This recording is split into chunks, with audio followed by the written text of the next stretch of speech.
পুরুলিয়া জেলার রঘুনাথপুরের জয়চণ্ডী পাহাড়ের প্রায় 200 বছরের প্রাচীন গুপ্ত গুহা আজ পাহাড়ের প্রধান আকর্ষণের কেন্দ্রবিন্দু। একসময় জয়চণ্ডী পাহাড়ে আসা পর্যটকদের কাছে এই গুহার অস্তিত্ব প্রায় অজানাই ছিল।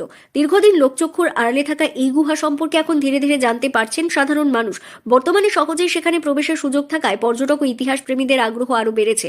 স্থানীয় সূত্র ও লোককথা অনুযায়ী প্রায় 200 বছর আগে হিমালয় থেকে তপস্যার উদ্দেশ্যে যাত্রা করে এই নির্জন পাহাড়ি অঞ্চলে এসে পৌঁছান এক সাধক বংশীধারী যোগী বাবা। গভীর সাধনা ও ধ্যানের জন্য নির্জনতা এবং প্রকৃতির সান্নিধ্যকে বেছে নিয়ে তিনি পাহাড়ের নিচে নিজ হাতে এই গুহা নির্মাণ করেন। উনি বুঝতে পারছেন যে এটা গুহা তৈরি করা যায়। পাথরের দুটো মিল আছে, 3-4টা পাথর মিলে সুঁদ আছে, ওই সুঁদের মধ্যে রেখে এটা গুহা তৈরি করা যায়, থাকা মতন ব্যবস্থা করা যায় ব্যবস্থা। ওই জন্যে উনি করেছেন। আনুমানিক কত প্রাচীন? উনি প্রায় 200-250 বছর হবে। কে তৈরি করেছিলেন কি নাম ওনার? ওর নাম হচ্ছে বংশীধারী যোগী বাবা। কোথা থেকে এসেছিলেন? উনি উড়িষ্যার থেকে এসেছিলেন। উড়িষ্যার থেকে গিয়েছিলেন হিমালয় তপস্যা, হিমালয় থেকে ফিরে এসে এখানে তপস্যা কেন্দ্র।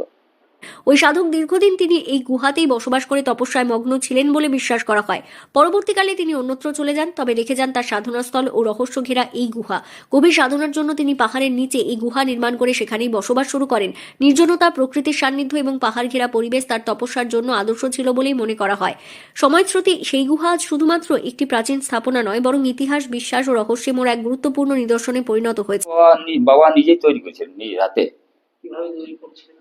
পাহাড় কেটে ও বাবা যখন এখানে প্রথম আসে, ট্রেন থেকে নেমে এখানে একটা জায়গা দেখতে পেয়েছি দূরের থেকে, যে এখানে থাকার মতন জায়গা বটে একটা।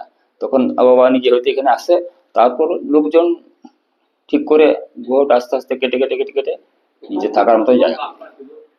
তখন এখানে বাঘ, ভালুক, অনেক রকম জন্তু জানোয়ারের মধ্যে বাবা থাকতেন, সাপও থাকতে বড় বড়, সেইভাবে বাবা থাকতেন। পাহাড় ঘেরা প্রাকৃতিক সৌন্দর্য, আধ্যাত্মিক আবহ এবং অতীতের স্মৃতিবাহী গুপ্ত গুহা জয়চণ্ডী পাহাড়ে আগত পর্যটকদের কাছে বিশেষ আকর্ষণের কেন্দ্রবিন্দু হয়ে উঠেছে। পুরুলিয়া থেকে শান্তনু দাসের রিপোর্ট, লোকাল 18 বাংলা।